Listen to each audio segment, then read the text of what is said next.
अस्सलाम वालेकुम dear students. आज हम जिस टॉपिक पे बात करना चाहते हैं वो है lone pair of electron, bond pair of electron. यानी लोन पेयर ऑफ इलेक्ट्रॉन किसे कहते हैं और बॉन्ड पेयर इलेक्ट्रॉन किसे कहते हैं। तो सबसे पहले इसकी जो डिस्कशन है लोन पेयर के मुतालिक और बॉन्ड पेयर के मुतालिक वो हम डिस्कस करते हैं कि लोन पेयर इलेक्ट्रॉन, इसको हम अनशेयर्ड पेयर ऑफ इलेक्ट्रॉन भी कहते हैं। ये इलेक्ट्रॉन जो है ये पेयर शक्ल में मौजूद होते हैं, लेकिन ये दूसरे एटम के साथ जो है वो बॉन्ड, यानी उसने दूसरे एटम के साथ बॉन्ड नहीं बनाया, तो इसलिए हम इसको लोन पेयर ऑफ इलेक्ट्रॉन कहते हैं। अब इसकी तरफ अगर हम जाएं बॉन्ड पेयर ऑफ इलेक्ट्रॉन की तरफ, तो इसको हम कहते हैं शेयर्ड पेयर ऑफ इलेक्ट्रॉन। यानी ये इलेक्ट्रॉन जो है दो एटमों के दरमियान जो है वो शेयर्ड होते हैं, यानी इसका इश्तराक हुआ होता है, तो इसलिए हम इसको बॉन्ड पेयर कहते हैं। रिप्रेजेंटेड, अब लोन पेयर इलेक्ट्रॉन को हम रिप्रेजेंट करते हैं डॉट से। लोन पेयर इलेक्ट्रॉन को हम रिप्रेजेंट करते हैं डॉट के ज़रिए। यहाँ पर मैंने एक मिसाल लिया है वाटर का। तो वाटर में आप देख लें, यहाँ पर हाइड्रोजन और ऑक्सीजन के दरमियान जो है ये पेयर है, लेकिन ये दो एटम के दरमियान जो है वो मौजूद हैं, तो उसको हम बॉन्ड पेयर कहते हैं। लेकिन अगर हम यहाँ पर देख लें ऑक्सीजन का ये पेयर इलेक्ट्रॉन और ये पेयर इलेक्ट्रॉन, तो इसको हम लोन पेयर इलेक्ट्रॉन कहते हैं। यहाँ पर मैंने लिखा है कि ये लोन पेयर इलेक्ट्रॉन है। अब इसके अलावा अब बॉन्ड पेयर की तरफ अगर हम जाएँ, तो ये ऑक्सीजन और हाइड्रोजन और ऑक्सीजन के दरमियान जो इलेक्ट्रॉनी इश्तराक हुआ है, तो उसको हम बॉन्ड पेयर कहते हैं।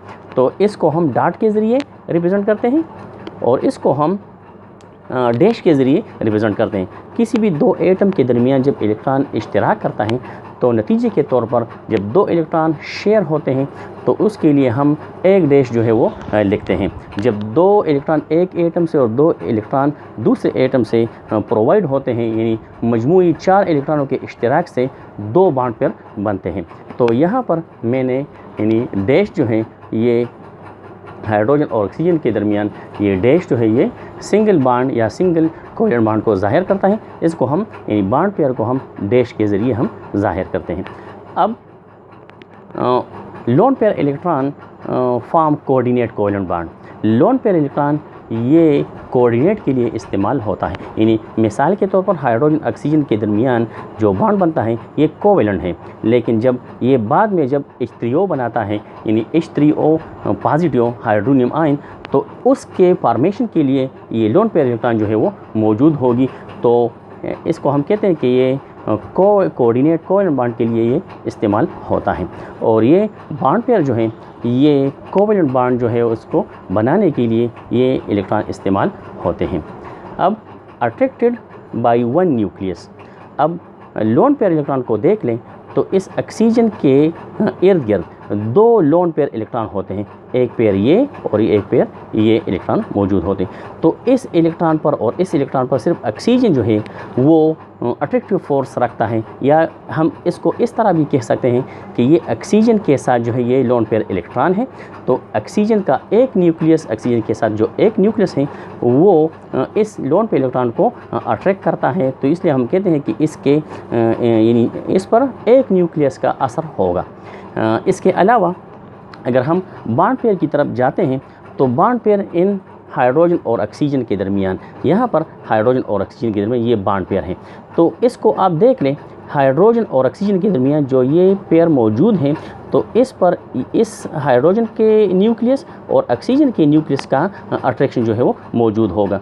तो बॉन्ड पेयर पर दो न्यूक्लियस जो है या दो न्यूक्लियाई वो अट्रैक्शन जो है वो रखता है, या उसको हम इस तरह कह सकते हैं कि दो एटमों, दो न्यूक्लियाई के दरमियान जो इलेक्ट्रॉन पेयर होता है, तो उस पर दोनों न्यूक्लियस अट्रैक्शन शो करता है, और लोन पेयर पर सिर्फ और सिर्फ एक न्यूक्लियस जो है वो अट्रैक्शन शो करता है।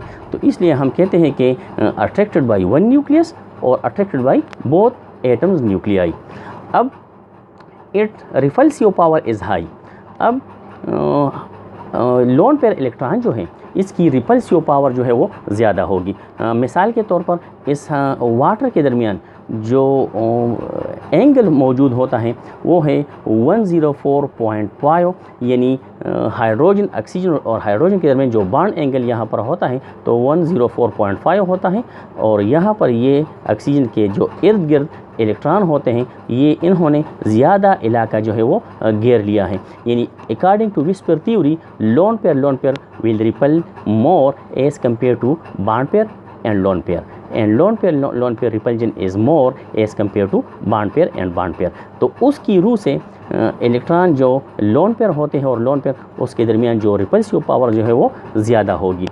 इसके बरक्स अगर हम बॉन्ड पेयर की तरफ जाते हैं तो बॉन्ड पेयर का जो रिपल्सिव पावर है वो कम से कम होगा, यानी हाइड्रोजन और हाइड्रोजन एक दूसरे के साथ जो है वो नज़दीक आ सकते हैं और ज़्यादा इलाका ये लोन पेयर इलेक्ट्रॉन जो है वो घेर लेता है।